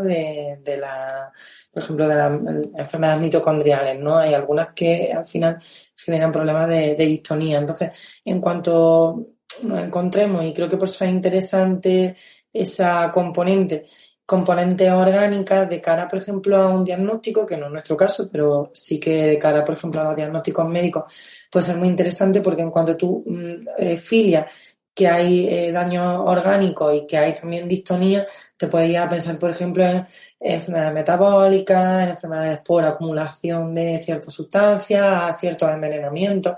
Entonces, al final, creo que esa componente también interesante, no es que todas las distonías tengan problemas hepáticos, por suerte, ni mucho menos. Y nada, si quieres hablamos un poco de la parte de la etiología, que creo que sí que se pueden hacer ahí un par de matizaciones rápidas, para no extendernos tampoco mucho, porque al final, como decíamos, a nosotros como gente que trabajamos en clínica diaria, pues la etiología no es que no nos importe, pero sí que podemos hacer menos con ella. Entonces, pues vamos a hablar un poquillo de ello, pero creo que ahí no va a hacer falta pararse tanto. De hecho, ellos sobre todo le dan más importancia desde el punto de vista investigador y yo creo que sobre todo a nivel hereditario. Ellos sobre todo el segundo eje la dividen en tres grandes grupos, que son las heredadas, las adquiridas y las idiopáticas, ¿vale? Y ahora profundizamos un poquillo en cada una de ellas. Sí es verdad que también comentan que hay que tener en cuenta si son lesiones degenerativas o son lesiones estáticas, que eso haría también un poco referencia al cuadro anterior, pero también a este cuadro, porque no es lo mismo que la neurofisiopatología subyacente sea un proceso degenerativo que sea una lesión que se ha producido y que como puede ser una náusea. Se ha producido una náusea, se ha producido un daño y ya esa lesión no avanza en cuanto a lesión. Pues mira, más o menos heredada, ellos lo hacen por más o menos el patrón hereditario que siguen. Pues autosómica dominante, que a lo mejor aquí yo la que quizá más me suena es la enfermedad de Huntington o algunos tipos de parkinsonismo de inicio rápido. Después la autosómica recesiva, que es el síndrome de Pecan o de Pelan, que yo casualmente son dos síndromes rarísimos. Y no voy a decir que he tenido la suerte porque la verdad es que son una desgracia los dos, son bastante puñeteros los dos y bastante malos, pero conozco los dos. El chico que tenía síndrome de Pecan sí cursaba con distonía y el chico que cursaba con síndrome de Pelan no tenía grandes patrones distónicos. De hecho, tenía más bien un tono flácido que un trastorno del movimiento de este tipo. Después hablan de trastornos también recesivos ligados al cromosoma X, ¿vale? Que hablan de diferentes signos que a mí síndromes que no me sonaba, no he visto ninguno en clínica. Y después también heredados mitocondriales, que aquí yo creo que destacaría el síndrome de Leigh, que también es bastante famoso. Al final son un grupo de entidades de patología que sí es verdad que, si no todas, la gran mayoría cursan con procesos degenerativos. Suelen asociarse más a procesos degenerativos, mientras que las adquiridas suelen ser lesiones más estáticas, aunque no tiene por qué, pero suelen ser un poquillo más, si queremos catalogarlo, de ese tipo. Entonces la etiología también nos puede dar un poco ese curso evolutivo, esa importancia también que comentábamos hace un ratillo. Si nos vamos a las adquiridas, pues sacan las lesiones cerebrales perinatales, ¿vale? Si es verdad que los ganglios basales es una zona de un alto metabolismo, sobre todo en infantil, y al final normalmente siempre que hay una náusea en los 2 primeros años, ya sea en el parto o posterior, pues vamos a tener que esa zona del sistema nervioso se resiente bastante. Infecciones, sea meningitis, sea encefalitis, sea cualquier tipo de infección, también puede provocar esta clínica. Fármacos y tóxicos. Yo aquí sí es verdad que destacaría quizás los envenenamientos, por lo mismo que hemos comentado, que lesiones, que los ganglios basales son una zona de alto metabolismo, y siempre que se hace un envenenamiento, una sobredosis de fármaco, quizás en un intento de suicidio o algo, pues puede aparecer este tipo de lesiones y puede aparecer este tipo de clínica. Vasculares, neoplásicos, lesiones cerebrales y por último aquí meten la psicógena o funcional, que tenían ellos su duda de si meterla como adquirida o meterlo como pseudo distonía, que nosotros en principio pues le hemos aplaudido que la metan en este cajón desastre. Y si nos vamos ya a la última, la idiopática, que no es más que no se sabe la causa, que ni tienen una causa hereditaria conocida, ni se ha observado una lesión adquirida, no hay ningún tipo de cambio macro o microestructural a nivel de neuroimagen, y por tanto pues se establece que es idiopática, es decir, de causa desconocida, y puede ser espontánea o familiar. Esporádica, o familiar. Esporádica es porque yo en principio en mi familia no tengo ningún caso de distonía y de repente yo curso con una distonía, que además es idiopática porque no se conoce, o familiar, pues que está asociada a determinada herencia, en principio con la familia. ¿vale? Y yo creo que con eso terminaríamos la etiológica. Si quieres comentar algo, algún matiz, Yolanda, seguro que le puedes sacar mucha... A mí me gusta mucho una frase que dicen al final de las idiopáticas, que es que todas las idiopáticas deberían reclasificarse entre adquirida o hereditaria, conforme evidentemente vaya avanzando la ciencia. No debería haber nada idiopático, pero bueno, para eso es verdad que queda mucho.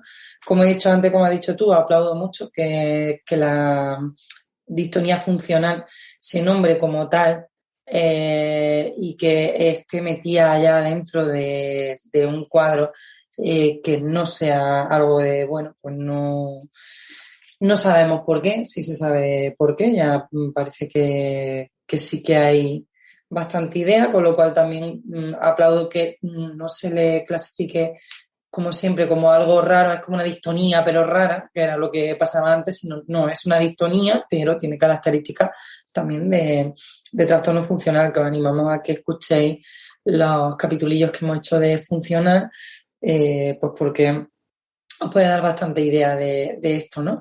Y luego sí que me ha gustado una primera parte que hacen con las clasificaciones en este contexto, ¿no? de la etiopatología, en el que hablan de esa diferenciación entre si hay una evidencia de que hay una degeneración, si no hay evidencia de que hay degeneración o si hay evidencia de que hay una lesión estática, como tú comentabas.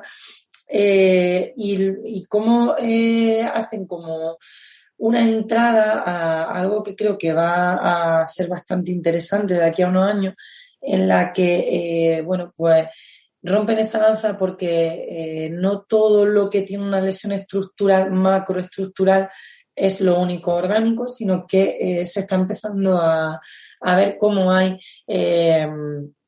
ciertas formas, por ejemplo, lo que hablábamos antes de los modelos de IT1, de modelos animales, y también hay algunas cosillas ya en humanos, cómo ya se está viendo pues que hay pérdida de árbol dendrítico, cómo hay pérdida de botones sinápticos, cómo hay pérdida de conectividad entre ciertas neuronas, entre cómo hay ciertas alteraciones que no son macroestructurales, pero sí que hay alteración en las propias neuronas de Purkinje, neuronas dopaminérgicas, en ciertos modelos de lesión que cursa con distonía, ¿no? Y cómo hay una degeneración neuronal franca, le llaman ellos, ¿no? Como hay una verdadera degeneración neuronal, que yo creo que eso da mucho pie a que muchas enfermedades que a día de hoy no se consideran orgánicas, en algún momento se puedan considerar orgánicas, o como empecemos a afiliar áreas de lesión porque se empiezan a ver lesiones más microestructurales y no tiramos tanto de la lesión macroestructural. Y bueno, ahí hacen como un pequeño correlato, ¿no? Del que luego ya nosotros hablaremos y profundizaremos más en el neuroconciencia de áreas que ya están relacionadas con la distonía, pues como ya hemos estado hablando de ganglios basales, que siempre han sido los reyes de la distonía, pero como también hay implicación del cerebelo, del córtex, del troncoencéfalo, incluso del tálamo, ¿no? Todo lo subcortical, pero parece también que lo cortical tiene algo que ver con la distonía. Así que yo solo te quería puntualizar eso, Manuel, y ya pues si quieres pasamos un poco a hablar de conclusiones, que a mí me ha gustado que ellos también hablan de sus propias limitaciones y como hablan, por ejemplo, ¿no? De que hay cosas que solo han resuelto en una pequeña parte, pero que bueno, que creen que es una pequeña actualización de la definición y de la clasificación que puede unir esos dos mundos de clínica y ciencia que estábamos hablando y bueno, y esa pequeña controversia que había ahí con los psicógenos. No sé tú si quieres matizar algo de las conclusiones o... Yo creo que era un poquillo lo que entramos. Yo creo que al final era la crítica, entre comillas, que se hacía la definición. Al final, realmente creo que no termina de arrojar luz sobre el problema terminológico que tiene la distonía, pero sí es verdad que crean un marco de referencia. Entonces yo creo que ahora sobre ese marco de referencia que generan se puede empezar a investigar, se puede empezar a tener un lenguaje un poco más común. Entonces obviamente no definen claramente la distonía, no clasifican claramente todas las distonías, realmente se les escapa muchas cosas y hay muchos términos que todavía no terminan de estar claros, pero obviamente yo creo que el artículo de consenso, y para eso están, para crear un consenso y para crear un marco de referencia, y que tengamos que tener tanto clínicos como profesionales, como investigadores, perdón. Entonces, yo creo que esa es la principal, que yo le alabo a este consenso y que intentaremos, por lo menos. La vuelta a mutear. No, me lo he muteado yo con el, esta vez he sido yo con la mano. He ido a darle énfasis a algo y le he dado al teclado y al final me he muteado yo solo. Sí, lo que estaba comentando. Es que me encanta que te boicotees tú. Sí, yo ya no necesito ni que me boicoteen, que me boicoteo yo solo. Lo que estaba comentando era que al final yo creo que es importante, que intentaremos irlo incorporando a informes, intentaremos irlo incorporando un poco para que también pues, pongamos un poco granito de arena. Y yo creo que al final, como clínicos, siempre, por lo menos de la terminología, que estamos más en el día a día, pues tenemos la obligación pues, de leernos estos marcos de consenso, intentar estudiar un poco ese marco de referencia. Y nada, yo ya para terminar y te dejo si quieres la última palabra, porque ya son casi las 10 de la noche, se nos está haciendo un poquillo tarde. Animar de nuevo a todo el mundo que se quiera pasar por el clínico el sábado día 12 a vernos tanto a ti como a mí y sobre todo a colaborar con la obra social de la Fundación AISE, pues que estaremos un poco profundizando, esto así como una pequeña introducción y profundizaremos mucho más. Al final tenemos 8 horas por delante de hablar de distonía, así que si a alguien se le ha parecido largo estas 2 horas, no me quiero yo imaginar, no me quiero yo imaginar lo que le puede parecer el curso. Pero con todo eso, pues nada, el que quiera asistir a la conferencia y colaborar con la Fundación AISE, pues tenéis toda la información en la página web de la Fundación y nosotros encantados de poner nuestro granito de arena y que por lo menos echamos un buen ratillo y colaborar con una buena causa. Así que nada, yo muchas gracias, Yolanda, por la compañía y porque yo al final es un tema que desconozco mucho y que al final voy aprendiendo poco a poco. Así que yo he pasado muy buena noche y encantado por mi parte. Pues yo también estoy muy agústico, Manuel. La verdad es que sí, que yo estoy contigo en las conclusiones, que como clínicos estamos también obligados a actualizarnos y creo que la terminología es importante porque al final es lo que va haciendo que todos entendamos los informes de los demás y que igual que hicimos en su momento la clasificación de temblor, que a mí me sirvió mucho para aclarar algunas ideas, creo que esta clasificación también nos sirve como para enmarcar también un poquito mejor cómo definir y cómo hacer ciertos informes, ¿no?, con nuestros pacientes. También nos sirve mucho para tener un lenguaje en común con lo que leamos luego en ciencia, y creo que eso también es importante porque hay veces que cuando los clínicos leíamos cosas en ciencia no nos enterábamos y era simplemente porque estábamos usando idiomas distintos y eso es muy importante también al final entender lo que la gente de la ciencia nos aporta, que es bastante.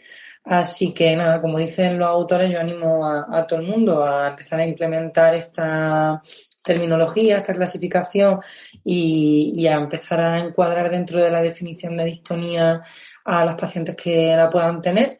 Seguiremos profundizando en el tema el día 12, que lo tenemos ya ahí mismico, así que a quien se anime a pasarse estaremos encantados de seguir calentándole la cabeza. Y al que no, pues, y haya llegado hasta aquí, pues también se lo agradecemos mucho el esfuerzo. Así que nada, muchas gracias, Manuel, por el rato, a la Fundación por darnos este espacio también, que yo creo que es de agradecer.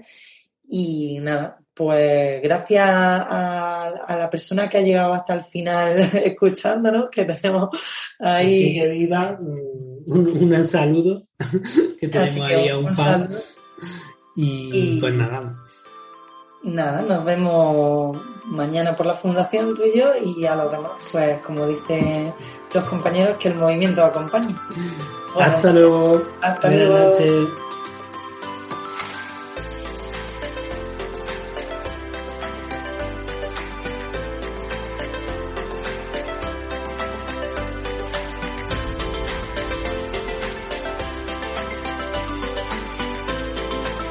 Neuroconciencia, del caos a la sinergia.